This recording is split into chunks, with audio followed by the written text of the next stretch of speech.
বিভিন্ন কারণে আলোচনায় এসেছে গাজীপুর সিটি কর্পোরেশন। এই মুহূর্তে আমি যে বিষয়টি নিয়ে দাঁড়িয়েছি সেটি হচ্ছে এই গাজীপুর সিটি কর্পোরেশনের যে পার্কিং এরিয়া আছে সেখানে গত 1 বছর যাবৎ পড়ে আছে 100টির মতো মোটরসাইকেল। এগুলো আসলে কাদের জন্য কেনা হয়েছে, কী জন্য কেনা হয়েছে, কারা ব্যবহার করবে সেটি নিয়ে এক ধরনের ধূম্রজাল তৈরি হয়েছে। তো যখন মোটরসাইকেলটি কেনা হয়েছিল তার কিছুদিন পরেই এটি নজরে আসে নাগরিক টেলিভিশনে। তো তখন বিভিন্নভাবে তথ্য নেওয়ার চেষ্টা করা হয়েছে এবং গত বছর তথ্য অধিকার আইনে একটি আবেদন করে অসম্পূর্ণ কিছু তথ্য পাওয়া গেছে যে এটি আসলে কাদের মাধ্যমে বিলি হবে সেটি একমাত্র বলতে পারবেন সিটি কর্পোরেশনের যে তৎকালীন প্রধান উপদেষ্টা ছিলেন মেয়রের, সাবেক মেয়র জাহাঙ্গীর আলম। তো তার সাথেও কথা বলেছি, তিনি এই বিষয়টি এড়িয়ে যাওয়ার চেষ্টা করেছেন। এরপরে আমরা চেষ্টা করেছিলাম গাজীপুর সিটি কর্পোরেশনের যে প্রধান নির্বাহী কর্মকর্তা আছেন তার সাথে, তিনিও আসলে বিষয়টি এক ধরনের ধূম্রজাল তৈরি করেছেন। তিনিও বলতে অপারগতা প্রকাশ করেছেন এবং তার বক্তব্য দিতে তিনি অস্বীকৃতি জানিয়েছেন। এইভাবেই কিন্তু পেরিয়ে গেছে প্রায় 1টি বছর।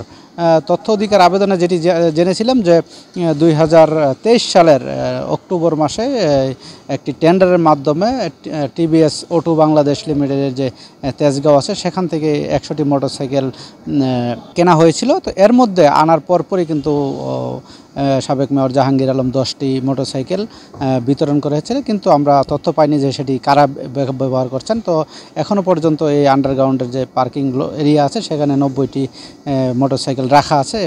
খুবই জরাজীর্ণ অবস্থায় আছে নতুন নতুন মোটরসাইকেল।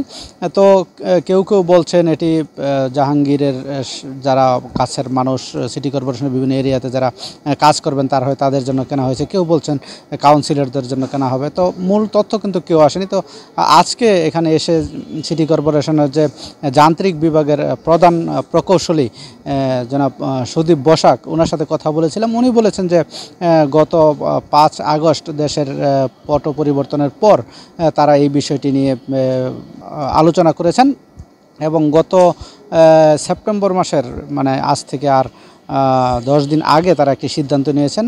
সিদ্ধান্ত নেওয়া হয়েছে যে গাজীপুর সিটি কর্পোরেশনের বিভিন্ন জোনে তারা চিঠি পাঠিয়েছেন কাদের কাদের মোটরসাইকেল দরকার, সেই চাহিদা পাঠানোর কথা বলা হয়েছে এবং সেই চাহিদাগুলো বিভিন্ন জোন থেকে আসতে শুরু করেছে। সেই জোন থেকে চাহিদাগুলো আসলে সেগুলো যাচাই বাছাই করে বিবেচনা করে এই মোটরসাইকেলগুলো বিতরণ করা হবে। তবে একটি প্রশ্ন দেখা দিয়েছে যে আসলে এই মোটরসাইকেলগুলো যদি এই মুহূর্তে এসে সিদ্ধান্ত নেওয়া হয় যে কাদের জন্য দিবে বা আহ্বান করা হয়, তাহলে প্রশ্ন আসে যে 1 বছর আগে এটি কাদের জন্য কেনা হয়েছিল, কার উদ্দেশ্য বাস্তবায়নে কেনা হয়েছিল, বা এই যে রাষ্ট্রীয় অর্থ থেকে বা জনগণের রাজস্ব থেকে ব্যয় করা মোটরসাইকেলগুলো আমরা জানতে পেরেছি যে আরটিআর টিভিএস আরটিআর 125 সিসি যে মোটরসাইকেলগুলো সেগুলো 1,20,000 বা 1,25,000 টাকায় ধরে প্রতিটি মোটরসাইকেল কেনা হয়েছিল। সেখানে মোট